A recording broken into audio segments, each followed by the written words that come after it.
The 1944 Battle of Normandy culminated with the German forces being trapped in the Falaise pocket as they tried to retreat across the river Seine, resulting in thousands of men killed, wounded or captured, and the loss of most of the remaining armoured vehicles of several Army and Waffen-SS Panzer divisions. The battlefields in that region of France were littered with German vehicles of all types, many smashed up or burned. But among the wreckage there were plenty of only lightly damaged vehicles, and even vehicles that had been abandoned intact by crews due to mechanical breakdown, fuel shortages, or even fear of Allied fighter-bomber attack. The Allies had little use for such equipment. Here and there, German half-tracks and even the occasional Panther tank was used for a while by a British, American or Canadian unit, until a mechanical defect caused it to be dumped. Maintaining captured German military vehicles required spare parts, special tools and expertise, and the Allies were never short of mechanized transport of their own. A few interesting vehicles were hauled away for study and evaluation, while most were gathered together in huge collection points to be sold off for scrap. However, one Allied combatant did not have the luxury of a never-ending supply of vehicles at its disposal, and that army was French. The Free French forces had been rebuilt in Britain following the German victory in 1940. And although large amounts of French colonial units continued to serve the Axis via the Vichy regime, thousands of French soldiers, sailors and airmen rallied to General Charles de Gaulle in London. Free French forces, largely equipped by Britain, saw extensive action in North Africa and the Italian campaigns. Its colonial mountain troops from Morocco, Algeria and Tunisia being particularly noted for their fighting qualities. In occupied France, the French resistance valiantly continued the struggle and was to play a very direct role in assisting the D-Day landings in June 1944. A small number of French naval commandos took part in D-Day, whilst the French 2nd Armoured Division landed later in July, killing or capturing 13,000 Germans and destroying 800 vehicles during the campaign, and taking part in the liberation of Paris. However, the bulk of the French First Army, by now supplied by the US, came ashore in southern France in September 1944 as part of Operation Dragoon. By early 1945, the French First Army, under its famous commander General Jean de Lattre de Tassigny, amounted to 200,000 men in 12 divisions, its strength much supplemented by absorbing members of the resistance. The French army pushed on into Germany in early 1945, but some units were left behind in France to contain a problem, the ports that refused to surrender. Several heavily defended French ports used as U-boat bases by the Germans managed to stay in German hands after the Wehrmacht withdrew from France, and these ports were well supplied with men and artillery. The Allies were forced to divert huge numbers of men from this advance into the Netherlands, Belgium and Germany into isolating and in some cases trying to recapture these ports.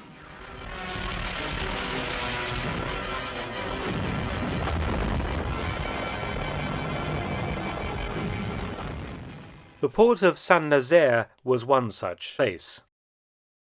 The city lies at the mouth of the Loire River, and the Germans had heavily fortified a very large area of countryside behind the port, which was an important U-boat base. Further north, along the Brittany coast, German forces also held on to Lorient and Brest. Denying these deep-water ports to the Allies was a strategy to slow the Allied advance, and also to tie down significant forces that could be used more effectively on the advance north and east. Brest fell to US forces on the 18th of September 1944 after very severe German resistance, but the German pocket of Saint-Nazaire was very big. It stretched in an arc around the city's landward side, encompassing numerous small towns and villages, and comprised 31 miles of coastline.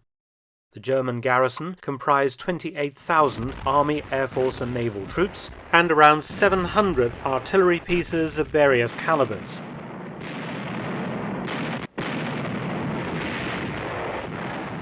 In command was Generalleutnant Hans Junk. The decision was taken by the Americans not to directly attack Nazaire and try to take it. It would require too many men and too many vehicles to do so, and German resistance would be extremely heavy.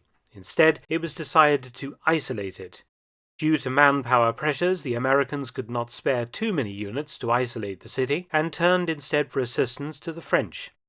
Much of the French manpower came from Gaullist and Communist elements of the resistance, who were eventually formed into a new unit, the French 25th Infantry Division, but equipping such a unit was a haphazard affair. The French unit had a lot of captured German small arms, artillery, transport and mortars, but armour was almost non-existent. To remedy this state of affairs, an enterprising French officer realized that the battlefields of Normandy could provide the answer. Captain Besnier and a team of ex-French Army tank personnel and engineers scoured the collection points for German vehicles that were not too badly damaged, and with US Army assistance, by early 1945 had assembled a significant armoured force for the fight against the Saint-Nazaire pocket. Besnier and the squadron he formed consisted of 1 Tiger I, 1 Panther, 11 Panzer IVs,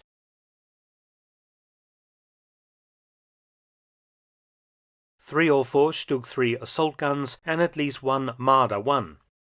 A working Tiger II or King Tiger was also recovered, but it was not used, and Besnier also grabbed some other much-needed vehicles, including a Panzerwerfer 42 rocket launcher half-track. The single Tiger I Ausführung E had belonged originally to the 1st Company of the 102nd Heavy SS Panzer Battalion and carried the turret number 114. On the 19th of August 1944, Tiger 114 and 2 other Tigers were ambushed by a British anti-tank battery in Normandy. During the resulting action, Tiger 114 collided with another Tiger in front, leaving a distinctive dent in its upper front. Moving over to the 2nd Company, Tiger 114 was abandoned due to mechanical breakdown and later recovered and repaired by Captain Besnier's team. Originally, the squadron was a very small out-reconnaissance outfit with just 2 ex-German Army Panhard 178 armoured cars. But by March 1945, now fully equipped with German armour, the unit became an autonomous tank squadron of the French Army.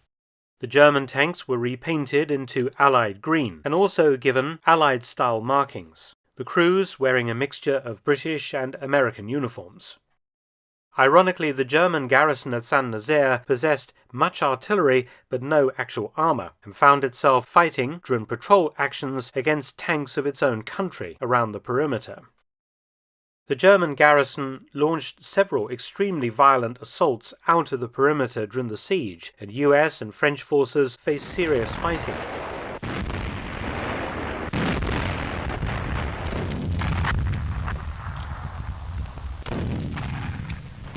In April 1945, for example, towards the very end of the war, German artillery fire was very heavy on Allied positions around Saint-Nazaire. And in one battle on the 19th of April, the day before Hitler's last birthday, the Allies suffered 3 dead and 20 wounded, plus 3 tanks knocked out for 33 Germans killed or wounded.